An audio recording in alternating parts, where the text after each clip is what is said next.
Ever since Stephen and Ann have joined our congregation, the word I find that really best characterizes the quality that they have brought to us is that of generosity.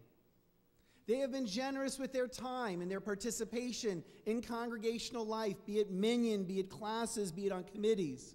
They've been generous in opening up their home for various programs that we have done there and look to do there in the future. And they have been generous on a soulful level. They've been generous sharing with us their stories, how they came here, their story of what Judaism means to them, and their story in terms of insights that they bring. So today we are going to have another example of such generosity.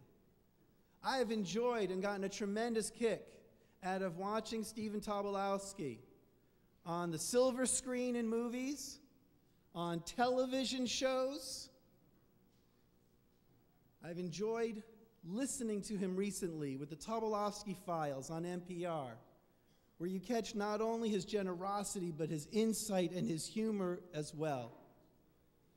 And so having seen him in a number of different forums, I have to say, I'm really looking forward to his being able to add an appearance at Adat Ariel on his resume.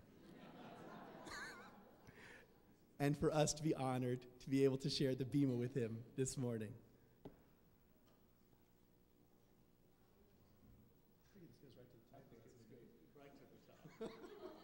We do the resumes alphabetically, so it will be right at the top.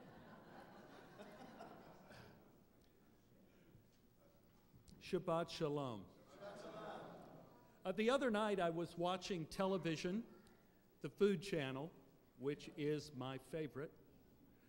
I was watching the show Chopped, which is arguably one of the best shows on television. You are a little bit taller. Oh, thank you. It's right up there with the reruns of Law and Order and Windfish Attack, which is unforgettable. Now, how many of you have seen Chopped? You've seen Chopped. Okay, for those of you who don't know the show, it is a chef elimination show. It's kind of like Survivor, except instead of getting booted off the island, you get shooed away from your stove. So I was watching this particular show. They have a series of courses, and the winner at the end, at dessert, gets $10,000. Well, this one chef was chopped right before dessert. And on this show, the producers love to interview the loser. And he said, and I wrote this down as he was leaving the kitchen arena, he said, "I did the best I knew how. I gave them something great. It's not up to me if I win or lose. I can leave with my head held high." Wow.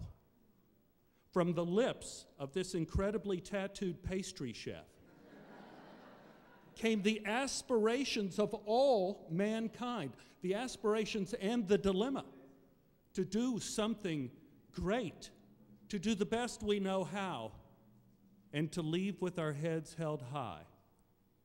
Not easy to do. Not easy to do the best we know how, because it presupposes that we know what the best is. It's almost impossible to do something great. Now, I don't mean that it is difficult to do something of high quality, but what's really impossible is determining what the yardstick is of greatness that we're going to use. Is something great because it's popular? Is something great because it's true?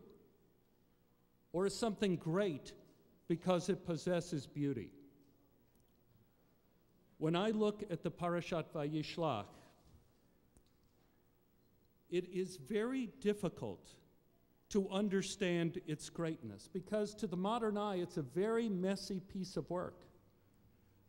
It's what I would call non-Aristotelian. I got a little prejudice toward Aristotle, and I think we all do, whether we know it or not. You see, Aristotle was the teacher of Alexander the Great.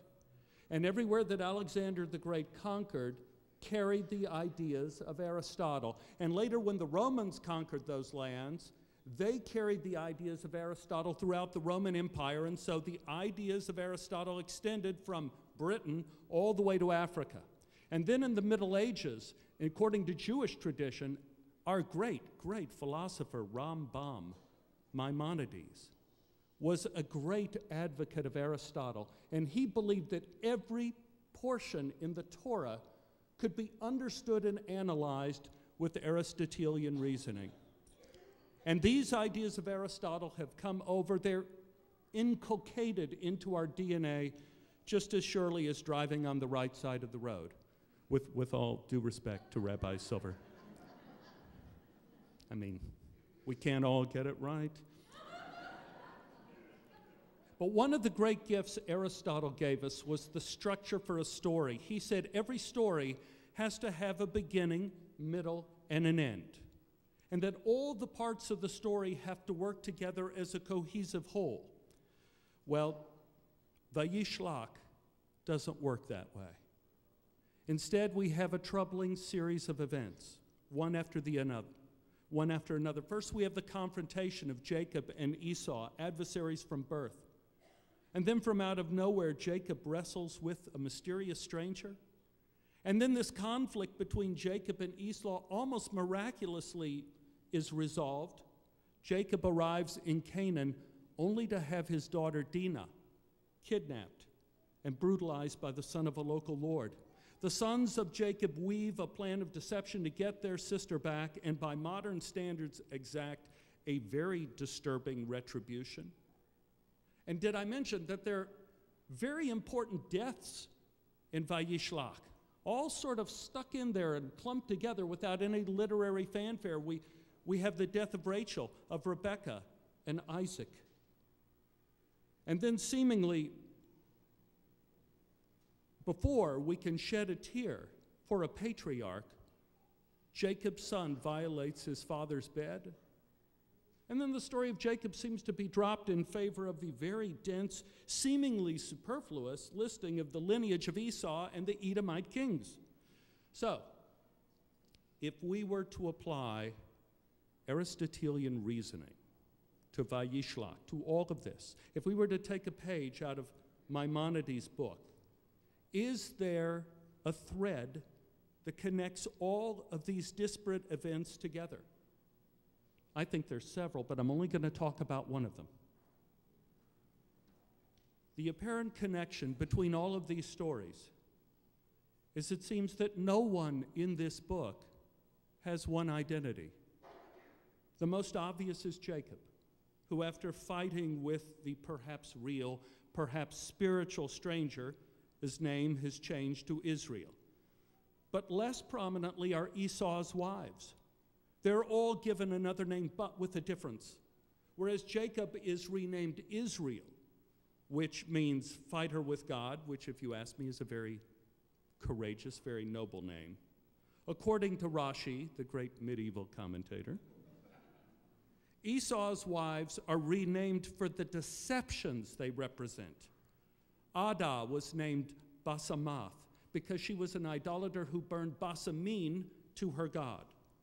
Oholibamah was also named Judith, which means Jewess, a name used by Esau to deceive his father Isaac, to make him think that his wife had actually rejected idolatry, which she had not.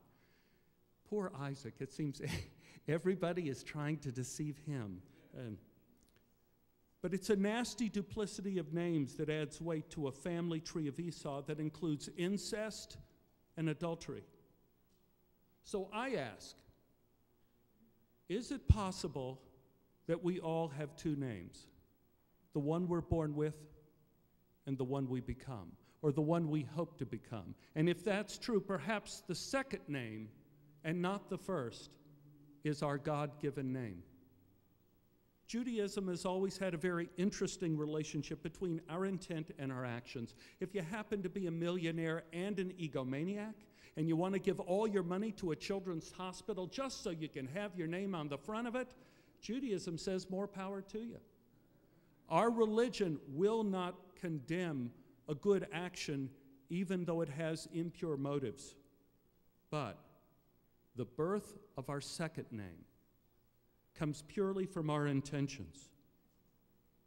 Our intentions forge our goals. Our goals create our actions, and our actions define who we are, and Vayishlach reminds us the importance of this second name, our God-given name. I could take a look at my life. I could say that my life is a mathematical equation. Me, Stephen, I am what I always wanted, divided by how I've been bent and burnt by the world, and the result equals something I call what I settled for. Today there's a great deal of desire to glorify individuals because of their dreams. People write folk songs about dreams. Insurance companies put commercials on TV about how with the right deductible you can get your dream. Even the eliminated chefs on Chopped talk about how they're still going to pursue their dreams. I think a far more accurate self-portrait is not to look at our dreams, but to look at what we settle for. That is what Vayishlach is ultimately about. What did Jacob settle for? I have to admit, it's very hard for me to follow the story of Jacob in the Torah. He is not a likely protagonist. He's not your classical hero like a Joseph, like a Moses. He's a walking, talking cautionary tale of what not to do. In fact, I often feel like he's an inspiration for major sections of the holiness code of Leviticus, like you should not put a stumbling block before the blind. You should not marry the sister of your wife. Theft is the greatest of all commandments not to violate, along with honoring your father. But I feel the attraction to Jacob is more than he's an historical figure and our patriarch. I think the attraction is that Jacob is us. When we were young, I know it's true of me, we always imagine we're going to be an Abraham. We're going to go in and destroy our father's idols. We're going to leave our homeland. We're going to set up a great people, have a one-on-one communication with God, and have our name carried on throughout history. That rarely happens. Quite often, we hope to settle for the life of Isaac, to hardly be mentioned at all. But it's okay.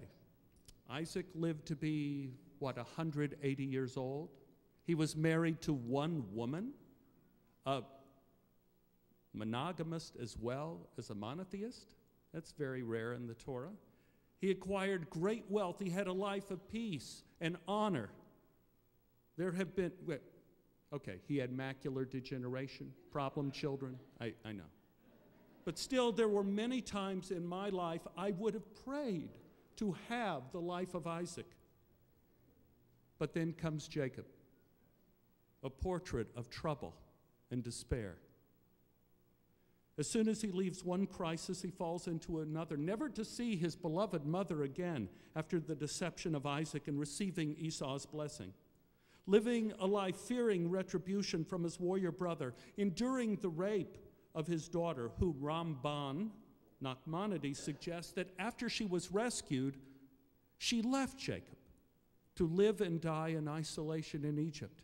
And then there was the loss of Jacob's favorite son, Joseph. The list goes on and on, one thing after another, just like you and me. And what does Jacob do? He keeps going. He always continues toward his goal, slowly, unsurely, but undeterred.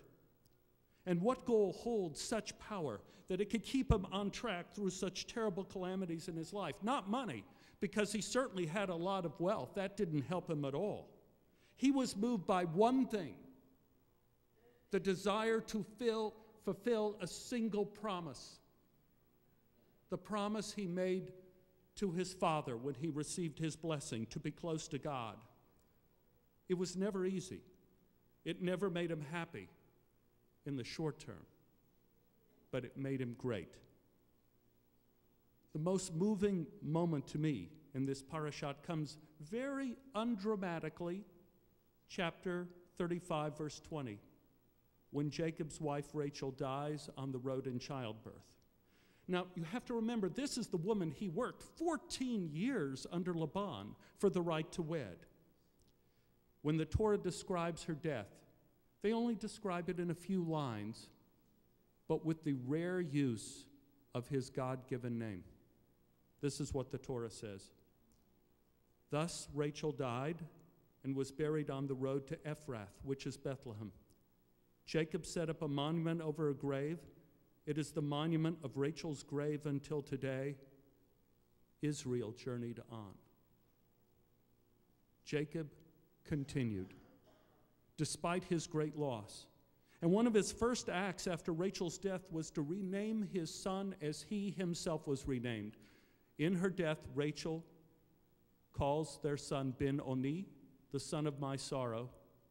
Jacob renames him Benjamin, the son of my strength. Both names are true, but only one name inspires the next step. It is the God-given name. Like Jacob in a moment of crisis, we become our God-given names. That's why our intentions are so important. It becomes what we settle for, whether or not we get to Canaan, whether or not we win, lose, or draw. If we remain true to the promise of our God-given name, then just like Jacob in Vayishlach or the chef in Chopped, we can give the world something great, and we can leave with our heads held high. Shabbat Shalom.